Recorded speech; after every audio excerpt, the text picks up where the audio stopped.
Assalamualaikum warahmatullahi wabarakatuh. Selamat siang teman-teman.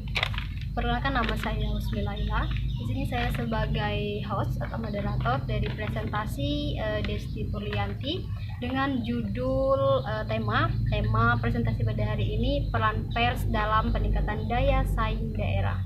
Nah, baik, langsung saja kita dengarkan sedikit materi dari saudari Desti Purlianti untuk menyampaikan apa saja sih peran pers dalam peningkatan daya saing di daerah tersebut. Nah, kepada saudari Desti disilakan. Oke, terima kasih kepada moderator atau host itu Smilaila. Sebelum saya melanjutkan materi saya, sebelum itu saya akan memberikan sumber ini yang mana saya ambil ya tentunya. Itu saya mengambil dari Madaniyah Jurnal Kajian Umum terakreditasi Sinta 2 yang diterbitkan oleh Universitas Ponegoro, tentunya itu dari Kukri Suryo Wicaksono. Nah, yang sebelum itu, pers itu yang saya jelaskan pers dulu ya. Pers adalah mempunyai fungsi ideologi di mana dan melakukan dari suatu politik yang sesuai dengan fungsi ideologinya, di mana hal ini itu terkait dengan mencakup suatu masalah apa yang kita lakukan, media apa yang kita pentingkan, apa kepentingan apa saja yang kita lakukan dalam suatu pers tersebut. Nah, baik, mungkin itu tadi sedikit materi yang disampaikan oleh Desti Purlianti. Nah, di sini kita ada beberapa poin pertanyaan untuk dijawab. Nah, itu ada yang pertama, dalam peningkatan daya saing daerah itu menggunakan metode penelitian apa jika memang ada? Seperti apa bentuknya? Boleh untuk dijelaskan untuk saudari Desti? Baik, terima kasih kepada Usmi Laila. Nah, dalam metode penelitian ini menggunakan metode penelitian seperti kualitatif. Nah, di mana metode kualitatif ini dengan cara menganalisis berbagai data-data yang diperoleh dalam suatu peningkatan SDSD atau daya saing tengah Jawa Tengah Selatan. Nah, di mana berpijak pada data hasil yang serangkaian survei daya saing di Jawa Tengah, itu seperti penulisan juga menyebarkan dari konsesioner dengan jumlah respondennya dalam sama dengan jumlah respondennya seperti apa, jumlahnya berapa, apa yang dia jawabkan, apa yang dia respon, apa yang kita sampaikan kepada orang tersebut. Nah, selanjutnya juga dari metode penelitian ini di mana suatu suara merdeka sebagai koordinator organisasi communication-nya atau komunitasnya. Nah, sebagai surat kabar yang terbit dalam suatu itu yang berkembang bersama dari pers lainnya.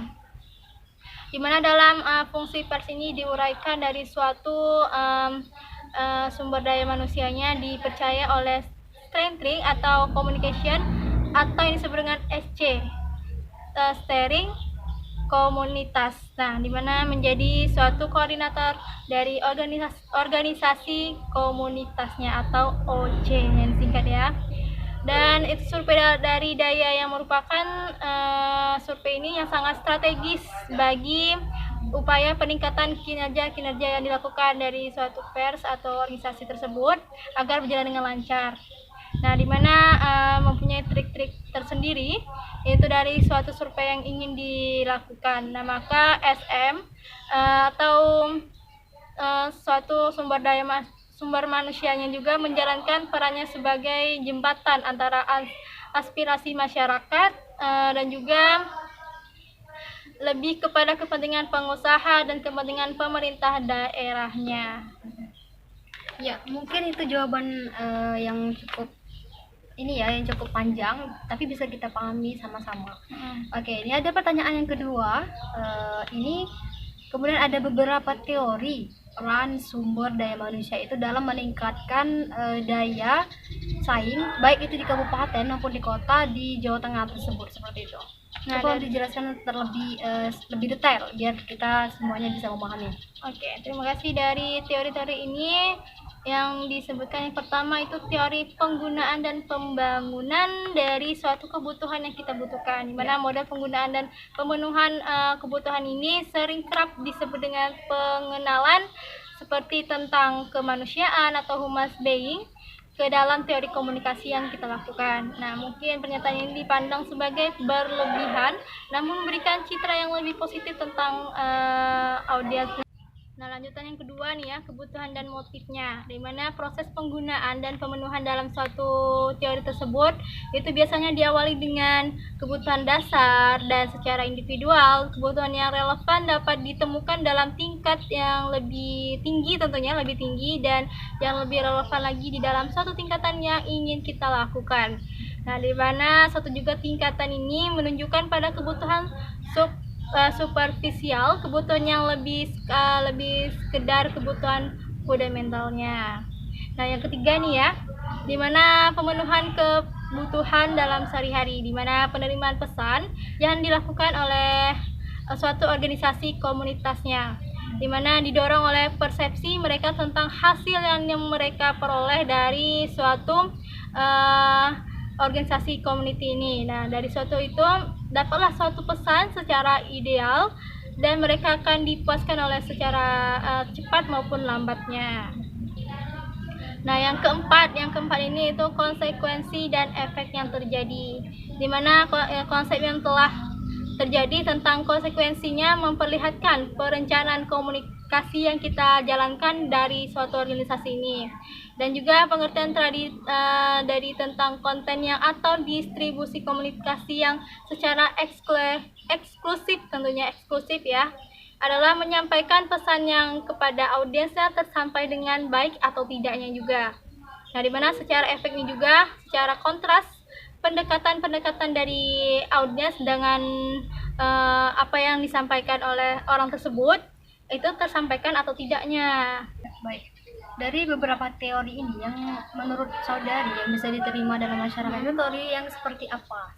Nah, teori pers yang dari tanggung jawab sosial secara umum ini menerima 6 fungsi tersebut yang disebutkan itu, tetapi menyatakan tidak puas juga sih. Pokoknya ada yang puas, ada yang enggak, lebih termasuk dari suatu masyarakatnya aja.